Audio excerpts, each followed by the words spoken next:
Why I'm dancing is all my curiosity. I'm really curious about that. The more you work at that craft, the easier it becomes. We try and come up with a very original vocabulary. It's more about work than anything else. I'm willing to take chances and see if the spaghetti sticks to the wall.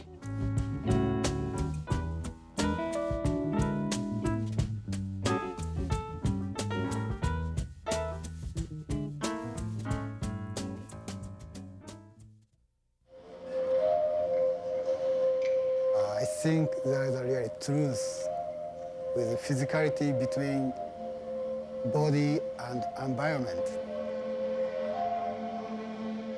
Rhythm. For me, the common ground is rhythm and impression and melody and texture and aesthetic. It's a fulfillment that I can't find anywhere else. I love the rehearsal process and taking class and the opportunity to be an actress on stage. The looseness of the character helps the speed. The speed helps the looseness. So I'm fast because I want the spontaneity of the action or the expression of the character. So it becomes fast to give it a natural expression of movement. Being able to see places differently, to see a place that you've passed by 1,000 times and perhaps never noticed, and all of a sudden you take notice. And then in the act of noticing, perhaps you care about it. He's the most intense artist I've ever seen. The first time I saw him perform, he was naked and painted completely white. I thought I was watching some form of ancient Japanese performance. But there is nothing old about Butoh. Everything is new. There are no rules, no prefixed ideas.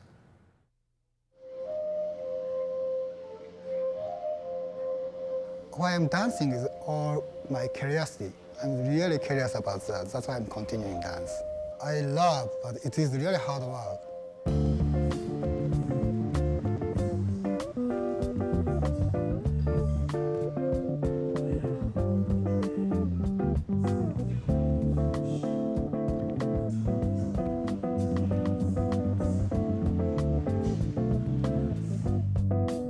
Go with him, be with him, and feel that movement. Feel what's happening in his body by watching him connect.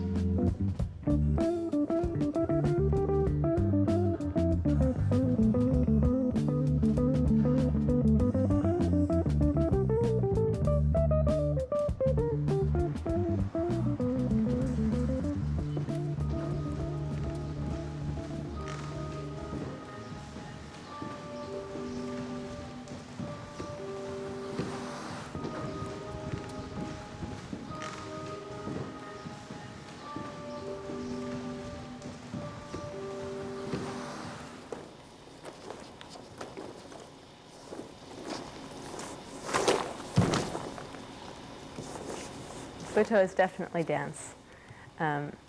It began in the late 50s with Tatsumi Hichikata. It was a rejection of traditional Japanese dance, of Western dance, of Japanese theater, an attempt to find a direction that was more true to the Japanese spirit.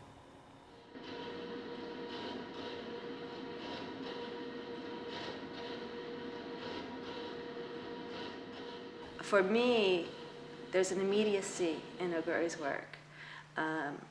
You watch it and you can go with him. You can feel what he's doing.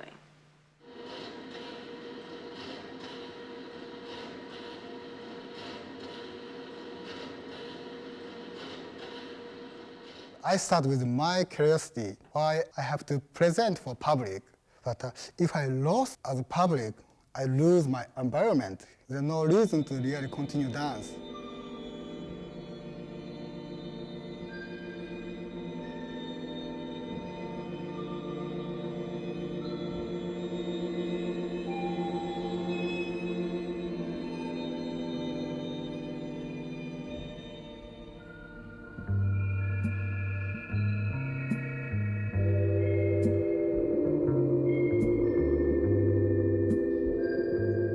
The first time I saw a Butoh dancer, he was not called a Butoh dancer, and it was a freedom, an improvisation, and I saw it as an intense modern spirit.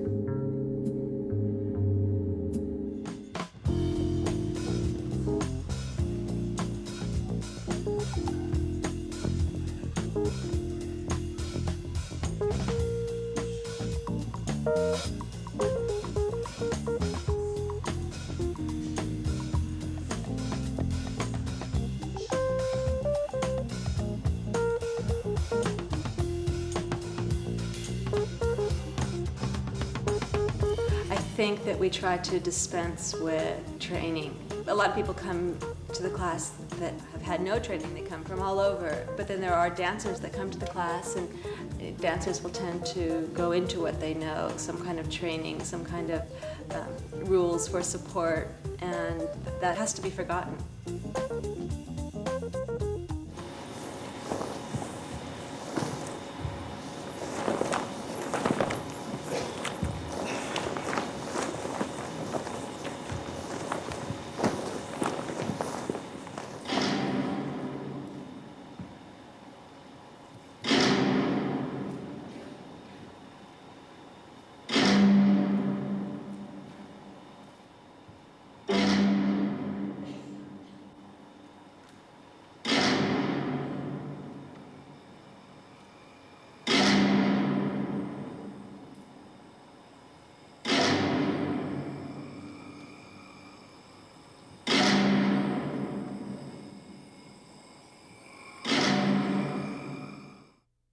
He's a brilliant artist who just happens to be a cartoonist.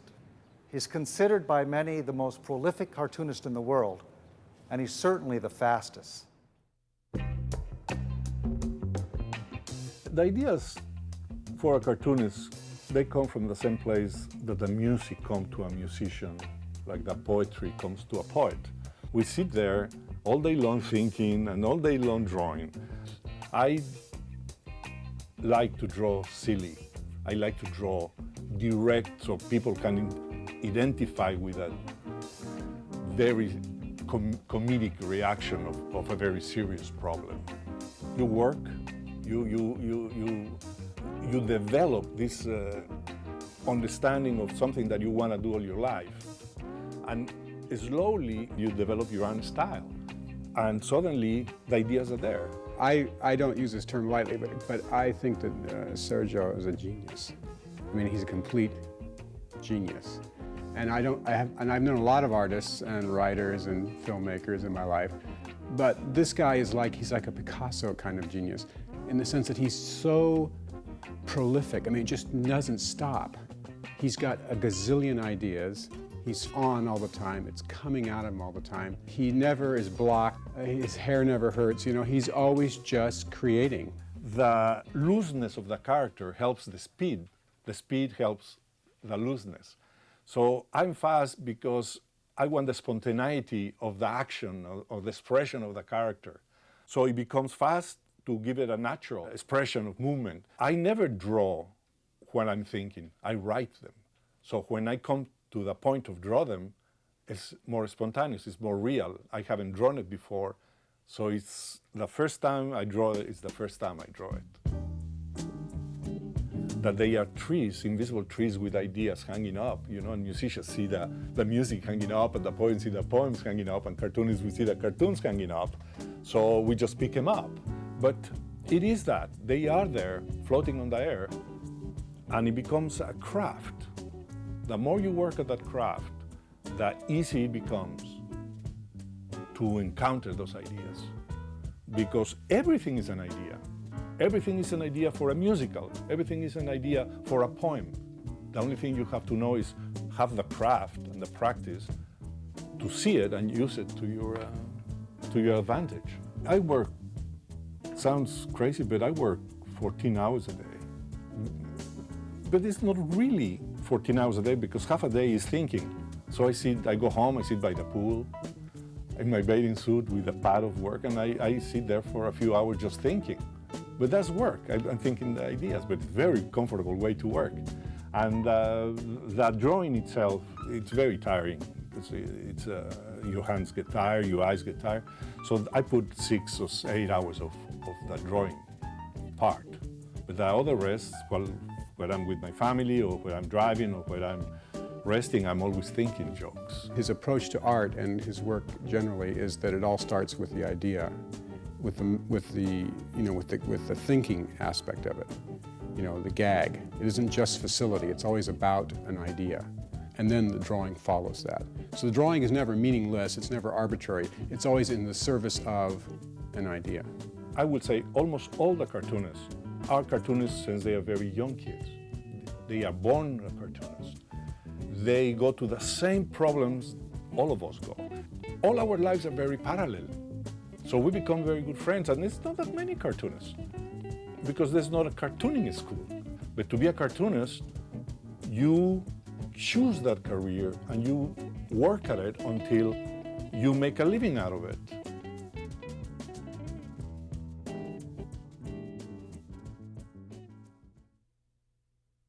She understands what it means to be a working dancer in Los Angeles. She actually dances with 4 or 5 different companies every year, which is a good thing because Los Angeles doesn't have its own major ballet company.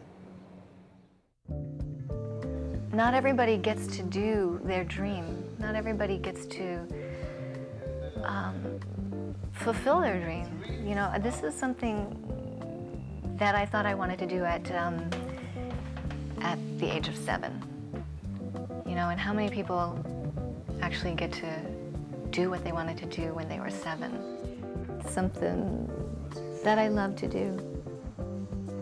It's a fulfillment that I can't find anywhere else.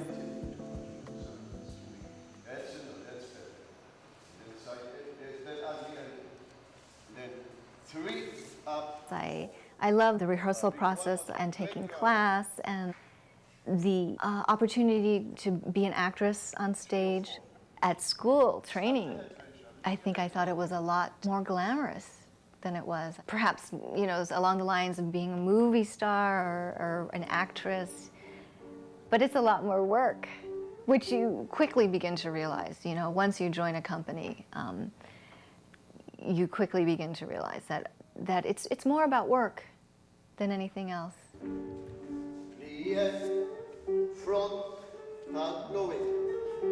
Before anything else, what matters to me is the body's placement, you see. The body placement, I compare a proper body placement to a proper musical instrument. In other words, you cannot expect somebody to take classes or to play the violin if there is a big hole in the wood underneath, or if there are only 2 strings. For me, a good dancer must have the capacity to express the truth of the underlying motivation of whatever it is that you want to express.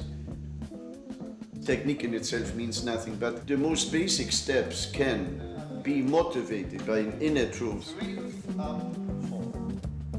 I think what's going on in my head with Stefan's class is definitely doing everything as correctly as possible, as cleanly as possible. And I think a lot about corrections that he's given me in the past, and I try to apply them each time I do an exercise with him.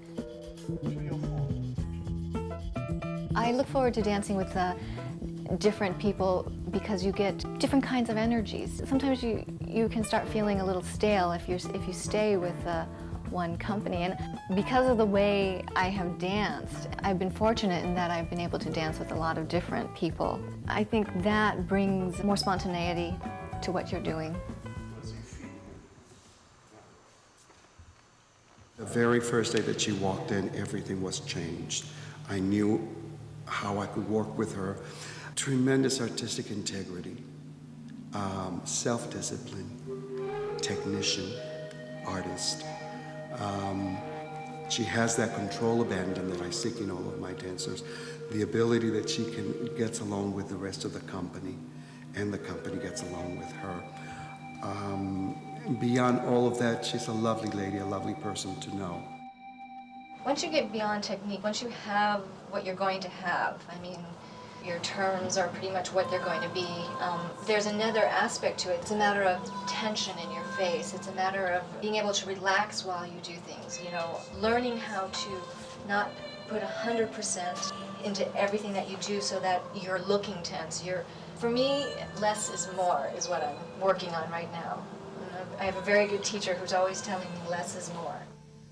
There are some performers, you know, they are just drawing your attention, not because they are doing something a little bit different than others, or not because they are saying, now I am going to make you look at me. With her, it's simply, I think, the total honesty in her performance, you know, her total immersion with what I call that 1% of consciousness of form. Lisa in herself is a class all by herself. You know, there's almost a trio of them. There's the dancer, there's the beautiful woman, and then there's the character Lisa, who has warmth, sensitivity, generosity, you know. She is really one of the classiest dancers I've ever seen. There have been many dancers out there who have been told that they don't have the right bodies or the right look or the right whatever. If it's something you want to do, then you do it. There you will find a place. You know, it's just a matter of looking. He's been called the swingingest, all-around grooviest musical force on the West Coast. He's put together one cool band after another.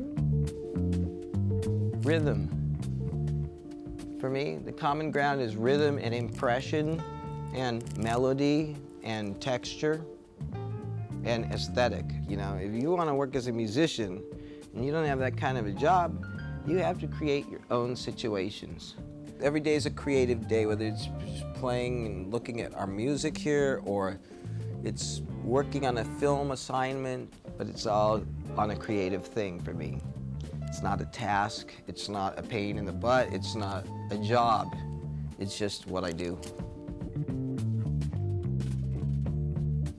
Everyone needs to really keep pulse in their heads, pulse.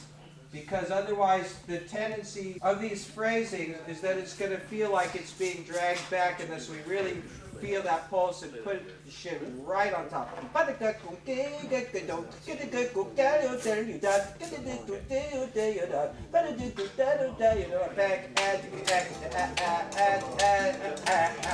know, it's all got to really be.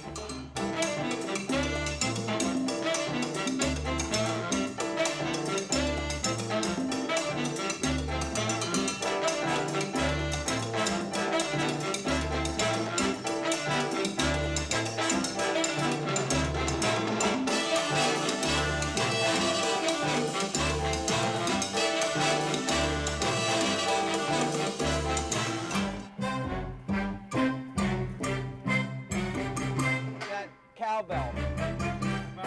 I don't want it in there. I can't stand it. It sounds... Play it again, roll it back. It's going and playing a live show with whatever configuration of band that I've put together for the show, or club, theater, whatever it is. You know, it's a nice variety. It's okay, I can make my own rules now. I've learned enough of the rules. Now I'm willing to take chances and see if the spaghetti sticks to the wall. Check this one out.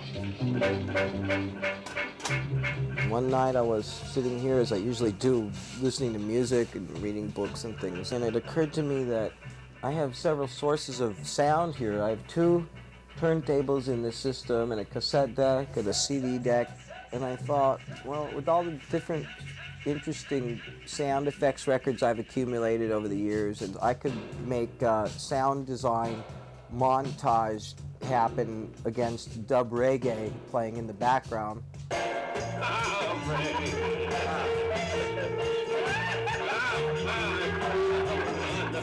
Sometimes it's not as interesting as you thought it would have been, and other times it's magical.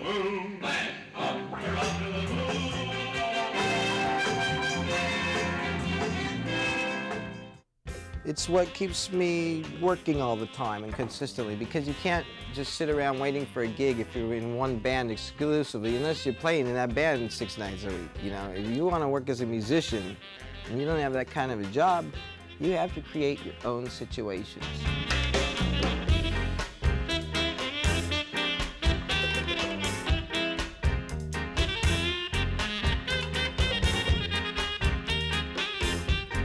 One of the first pieces of advice I have is write music. Learn the business of music as you learn your music, and write music, compose music, publish music, and own the music.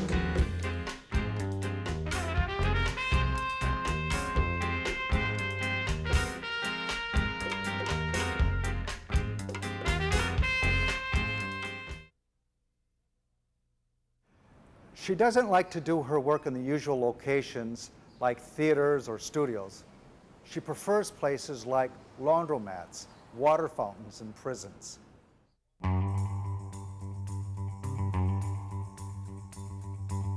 You know, sometimes I think of myself as an urban archaeologist. I create pieces that are site-specific, that are intrinsic to a particular place and a particular community, and that everything about that place and community, that becomes the context for the work. And within that, I make a dance.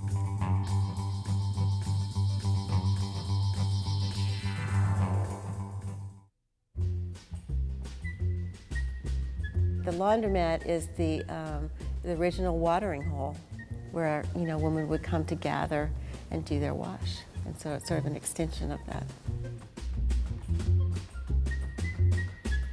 I've been making pieces like this, well, for 15 years. And it's always, the thing I like most about it, I think, is that it's different every time.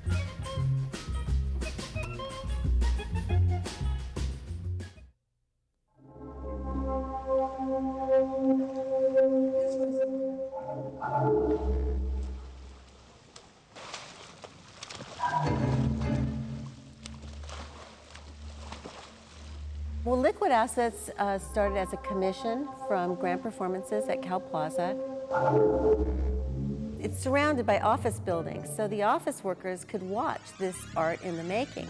And they did, especially when we were clad in bras and panties in the middle of financial LA. It was, got quite a buzz.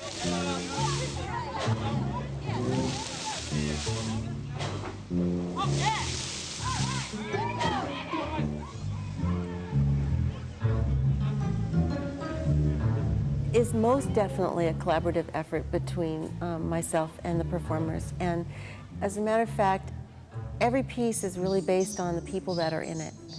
And if the piece was to be created with different people, it would have been a different piece. And so who they are, the performers, is intrinsic to how the piece eventually unfolds.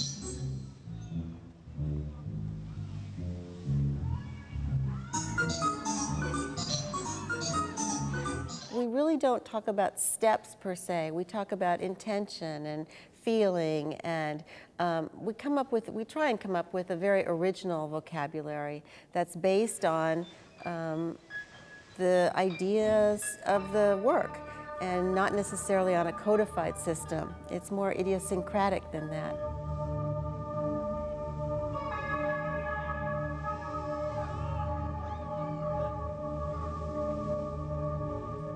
I didn't want to make a sociological piece about jail necessarily, but really more about a psychological sense of imprisonment.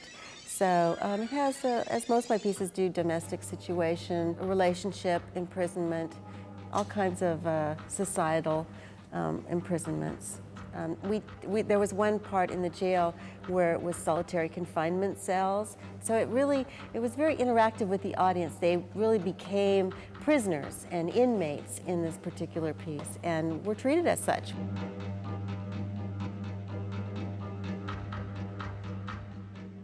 I hope that audiences will take away with them is a sense of being able to see places differently, to see a place that you passed by 1,000 times and perhaps never noticed, and all of a sudden you take notice, and you notice it differently, that it's a place that has a life of its own, and that you, basically that you just notice it. And then in the act of noticing, perhaps you care about it. For further information on the artists featured in this episode of ArtShift, visit our website at artshift.com.